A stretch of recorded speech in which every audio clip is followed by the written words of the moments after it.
SCR Pure Cotton Club, formals and casual shirts. South India's #1 travel brand. You know you are special when you're with GT Holidays. தமிழரின் பாரம்பரிய திருவிழாவை கொண்டாடுவோம் புத்தாடை பொங்கலோடு. The Chennai Silks let the celebration begin. Hello and welcome to Galatta Plus. In this video review episode, we're going to be talking about Shankar's Game Changer, which has Ramcharan. It is an underwhelming and predictable rehash of the corruption theme. The film does not have a single highlight, and the big budget does not translate into an interesting story or involving characters. The rest of this review contains spoilers, so watch at your own discretion. Sometimes when you visit someone's house, you see a wall with certificates and records of achievements.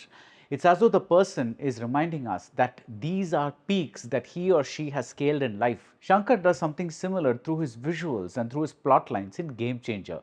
He gives us a cleavage joke and reminds us of gentlemen. He shows us an invisible man with dancing shoes and reminds us that he is the filmmaker who made Kadalan. He gives us the back and forth finger roll on a bald head and reminds us of Shivaji. He gives us a spin on the one-day CM concept and reminds us of Mudalvan.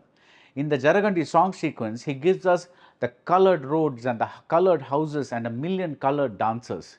He gives us drones that recall the robot films. What he forgets to do is make us remember why we regarded him so much in the first place. Take Mudalvan. Manisha Koirala is the heroine, and she's not just a dancing doll. She's worked into the narrative because her father does not want the CM for a son-in-law. And even when the chessboard song occurs, it is the reflection of how the hero's busy schedule is making the heroine miss him. Game Changer gives us that chessboard in the opening credits, but we don't get the emotional beats. We get Kiara Advani as a doctor, but she's really just a dancing doll hanging on to Ram, the protagonist played by Ramcharan. Or maybe she's another Shankar homage. Maybe she's really a robot, given that she keeps transforming herself from a medical student to someone who runs an old age home to an election booth supervisor. There's a half-hearted attempt to tell us that she helped Ram overcome his anger issues, but these scenes are so predictably written that we'd not miss this angle even if it had been dropped. Predictable, that's the word that kept coming to mind over and over and over. When someone in a flashback is betrayed by a best friend, or when a father is killed by his ambitious son, you don't feel the shock. You are just waiting for the scenes to get over because you can predict what's going to happen for the next 5 minutes. For the duration of the sequence. When Ram, who is a collector, ends a godown filled with rice bags, you can predict that he will discover corruption, that some of the rice will be adulterated. In fact, 15 minutes into the movie, you can predict your itch for a fast forward button because nothing is new. Shankar keeps throwing supposedly sensational things at us. A flyover falls down, a mall explodes, people keep flying off into the air. Ram says he does not want to get married, but nothing works. It's hard to find any signature of Karthik Subbaraj in all this. He supposedly wrote the story, and to be fair, there is an interesting thought in it. What if an ambitious man who climbed his way up with crimes now repents his actions and wants to make amends? This could have resulted in a wonderful masala story with mythical undertones. It's like Dasharatha after he banished Rama to the forest. What if Dasharatha wanted to make things right? What if, like Krishna, our protagonist was born in one family and raised in another family?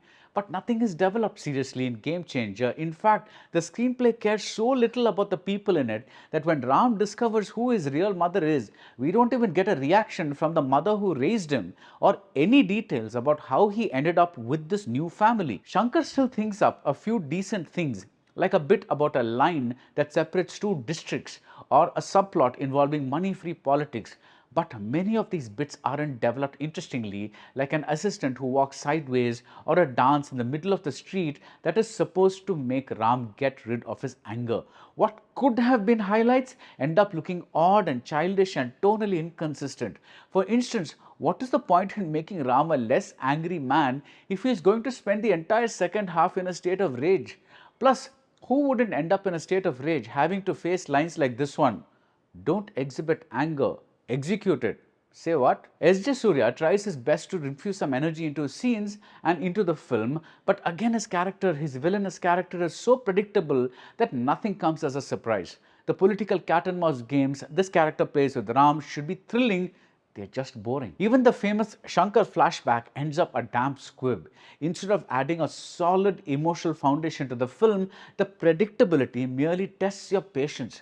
Shankar tries something new with the editing, wherein the entire reason for an action sequence is shown as a quick insert in a tiny flashback before we return to the present. But this kind of cutting only ends up emphasizing how flimsy and generic the reason for the fight was. Plus, these quick cuts damage the dramatic potential because there is no stay in the scenes that should matter. Ramcharan isn't bad, but there is the sense that he hasn't fully bought into what Shankar is selling. In a way, he is like the audience. Game Changer makes you glad that Shankar's next project is based on historical fiction, on a book that's already written and whose story will allow him to get away from his pet theme of corruption. If anyone needs to change his game, it's Shankar, and the time is now. And that's it about Game Changer. If you like this video review, do subscribe to Galatta Plus and see you at the movies. And happy Pongal, happy Shankranti, happy all these things that you celebrate at this time of the year. MCR Pure Cotton Club, formals and casual shirts. South India's #1 travel brand. You know you are special when you're with GT Holidays. தமிழரின் பாரம்பரிய திருவிழாவை கொண்டாடுவோம் புத்தாடை பொங்கலோடு. The Chennai Silks let the celebration begin.